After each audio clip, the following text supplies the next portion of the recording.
Kisah Para Rasul bab 9. Saul yang terus-menerus mengancam hendak membunuh murid-murid Tuhan Yesus pergi mendapatkan imam besar dan meminta surat untuk ditunjukkan kepada Salmaah di Damsyik supaya sekiranya dia menjumpai sesiapa yang mengikut jalan Tuhan, baik lelaki maupun perempuan, dia boleh memberkas dan membawa mereka ke Yerusalem. Dalam perjalanannya, apabila dia hampir sampai di Damsyik, tiba-tiba suatu cahaya dari langit bersinar mengelilinginya. Dia rebah ke bumi, lalu mendengar suara berkata, "Saul, Saul, mengapa engkau menganiaya aku?" Saul bertanya, "Siapakah engkau, Tuan?" Jawabnya, "Akulah Yesus yang kau aniaya.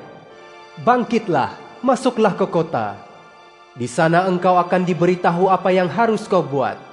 Orang seperjalanan Saul terpegun karena mendengar suara itu tanpa melihat sesiapapun. Saul bangkit sambil membuka mata, tetapi tidak dapat melihat suatu apa. Oleh yang demikian, mereka memegang tangannya dan memimpinnya masuk ke Damsyik.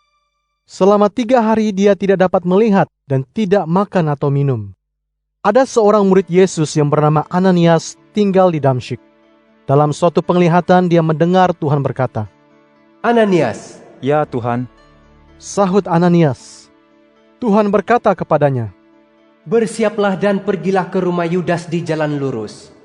Tanyakanlah seorang yang bernama Saul dari kota Tarsus. Dia sedang berdoa, dan melihat seorang bernama Ananias meletakkan tangan di atasnya supaya dia dapat melihat semula." Ananias menjawab, "Ya Tuhan, aku telah mendengar ramai orang mengatakan hal orang itu. Dia telah banyak menganiaya umat-Mu yang saleh di Yerusalem. Sekarang dia datang ke Damsyik membawa kuasa daripada ketua-ketua imam untuk menangkap semua orang yang menyebut nama-Mu." Namun demikian, Tuhan berkata, "Pergilah, kerana aku telah memilihnya sebagai alat pilihanku untuk mengkabarkan namaku kepada bangsa-bangsa asing, raja-raja, dan umat Israel. Aku akan menunjukkan kepadanya segala kesengsaraan yang akan ditanggungnya kerana namaku." Dengan demikian, Ananias pun pergi, lalu masuk ke rumah itu, dan meletakkan tangannya ke atas Saul sambil berkata, "Saudaraku Saul, Tuhan Yesus yang telah menampakkan dirinya kepadamu dalam perjalanan ke sini telah mengutusku supaya engkau dapat melihat semula dan dipenuhi Roh Kudus." Serta-merta sesuatu seperti sisik gugur daripada mata Saul dan dia dapat melihat semula. Dia pun bangun lalu dibaptiskan. Kemudian dia makan dan kekuatannya pun pulih. Saul tinggal beberapa hari di Damsyik bersama para murid Yesus. Dia terus mengkabarkan di Salmaah tentang Yesus bahwa dia anak Allah. Semua yang mendengarnya tercengang lalu berkata, "Bukankah dia ini yang menganiaya semua yang menyebut nama itu di Yerusalem? Bukankah dia datang kemari untuk menangkap semua orang yang demikian di sini dan menyeret mereka ke hadapan ketua-ketua imam?" Makin sehari makin bertambah kuasa yang diberikan Allah kepada Saul. Semua orang Yahudi di Damsyik tercengang apabila dia menyatakan bahwa Yesus itu Kristus. Selepas beberapa hari, orang Yahudi berpakat hendak membunuh Saul. Akan tetapi, Saul mendapat tahu tentang pakatan itu. Orang yang hendak membunuhnya itu menunggu di pintu gerbang siang malam. Tetapi murid-murid Saul mengambilnya pada waktu malam dan menurunkannya melalui tingkap ke kaki tembok di dalam sebuah keranjang. Apabila Saul sampai di Yerusalem, dia coba menghubungi para murid Yesus, tetapi mereka takut dan tidak percaya bahwa dia benar-benar murid Yesus. Barnabas membawa Saul ke hadapan para rasul dan menceritakan bagaimana dia telah melihat Tuhan ketika dalam perjalanan, kata-kata Tuhan kepadanya dan keberanian Saul menyebarkan nama Yesus di Damsyik. Selepas itu, Saul keluar masuk di Yerusalem bersama para rasul serta mengajar nama Tuhan dengan berani. Dia bercakap dan berhujah dengan orang Yahudi peranakan Yunani.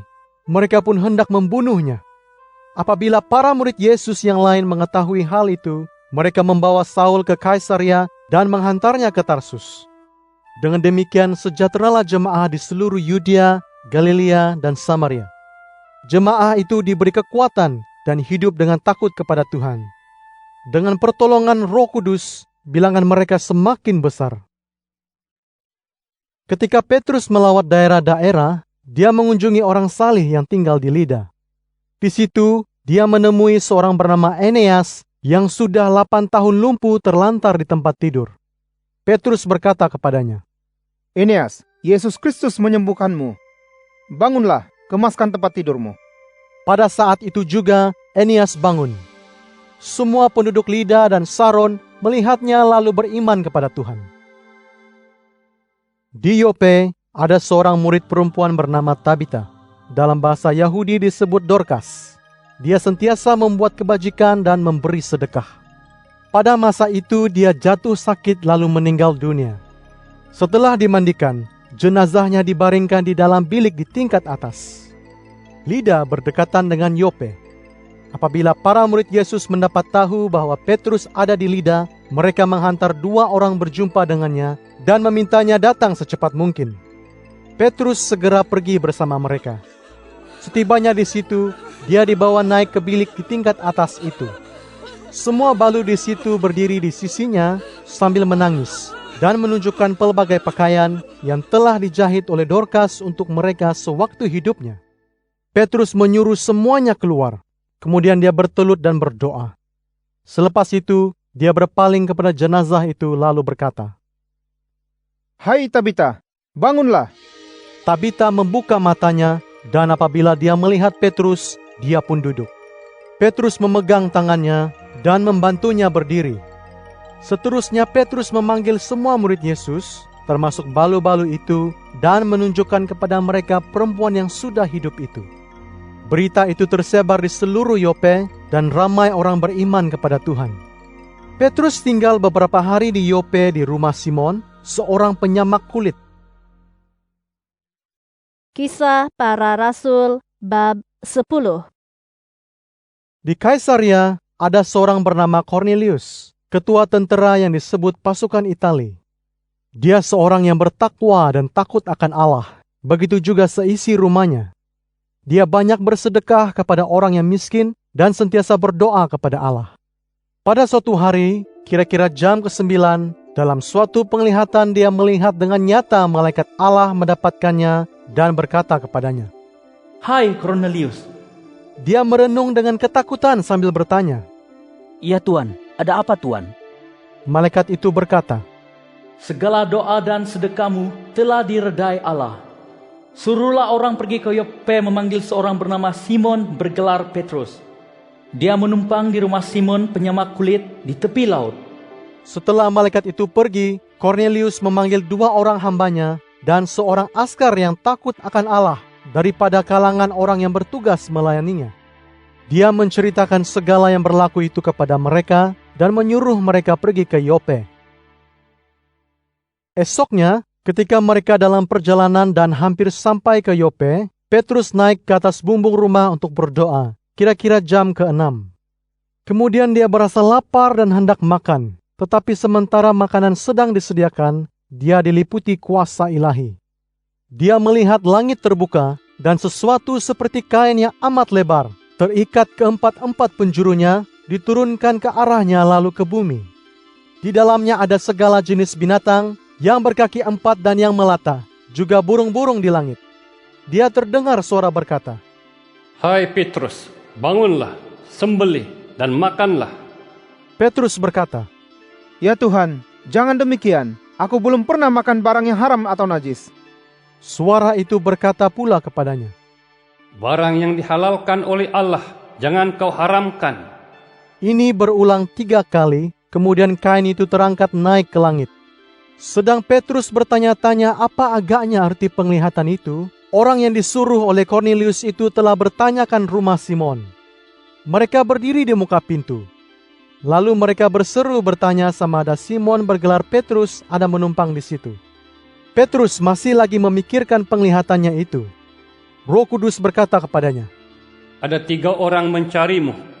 Bangunlah, turun dan pergi bersama mereka tanpa ragu-ragu. Kerana aku yang menyuruh mereka datang.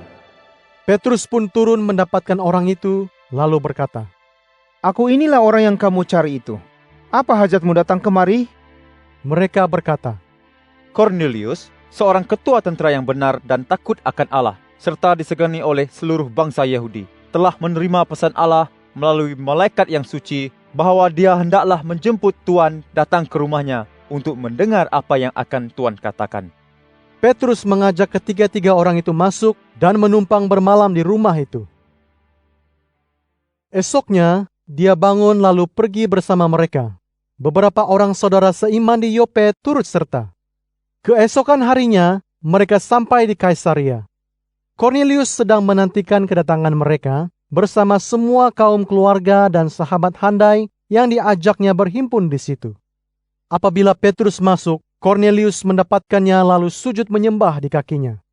Tetapi Petrus menariknya bangkit berdiri sambil berkata, Bangkitlah, aku ini pun seorang manusia juga. Sambil bercakap dengan Kornelius, Petrus masuk ke dalam rumah itu dan melihat betapa ramainya orang yang berhimpun di situ.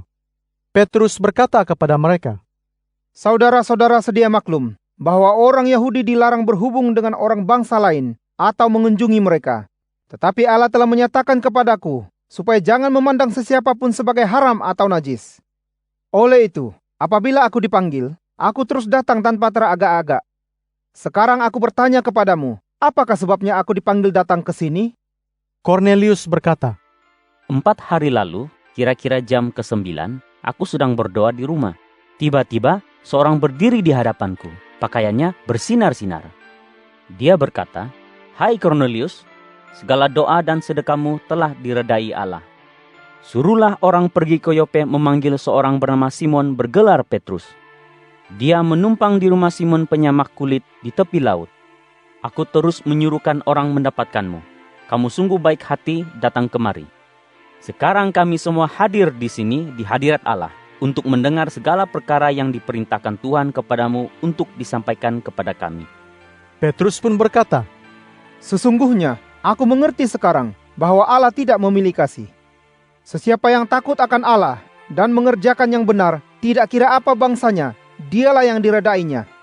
Firman yang disampaikan Allah kepada bangsa Israel ialah firman yang mengkabarkan kesejahteraan melalui Yesus Kristus, Tuhan semua manusia. Saudara-saudara tahu akan apa yang berlaku di seluruh Yudea, mulai dari Galilea, selepas baptisan yang dikabarkan oleh Yohanes. Perkabaran itu tentang Yesus orang Nazaret, betapa Allah telah memilihnya sebagai Kristus dan memberinya Roh Kudus serta kuasa. Dia telah pergi merata-rata membuat kebajikan dan menyembuhkan orang yang disiksa oleh iblis, karena Allah menyertai Yesus. Kami ini menjadi saksi akan segala yang dilakukannya di tanah orang Yahudi, malah juga di Yerusalem. Dia telah dibunuh dengan disalib. Tetapi Allah membangkitkannya pada hari yang ketiga serta memperlihatkan dia. Bukan kepada semua orang, tetapi kepada kami yang telah dipilih oleh Allah sebagai saksi. Kami yang semakan seminum dengannya, setelah dia bangkit daripada kalangan orang mati. Dia memerintah kami mengkabarkan kepada semua orang dan memberikan kesaksian bahwa dialah yang dijadikan Allah hakim ke atas orang hidup dan orang mati. Semua nabi bersaksi tentangnya, bahwa setiap orang yang percaya kepada Yesus akan diampuni dosanya dengan namanya. Ketika Petrus sedang bercakap, Roh Kudus turun dan memenuhi semua yang mendengar perkabaran itu. Orang yang percaya kepada Yesus daripada golongan bersunat datang bersama Petrus berasa heran melihat Allah mencurahkan Roh Kudus kepada bangsa-bangsa asing juga. Mereka mendengar orang itu bertutur dalam aneka bahasa dan memuji Allah. Kemudian Petrus berkata, Lihatlah, mereka telah menerima Roh Kudus seperti kita. Dapatkah sesiapa menghalang mereka dibaptiskan dengan air? Petrus pun menyuruh mereka dibaptiskan dengan nama Yesus Kristus. Selepas itu, mereka meminta Petrus tinggal dengan mereka beberapa hari.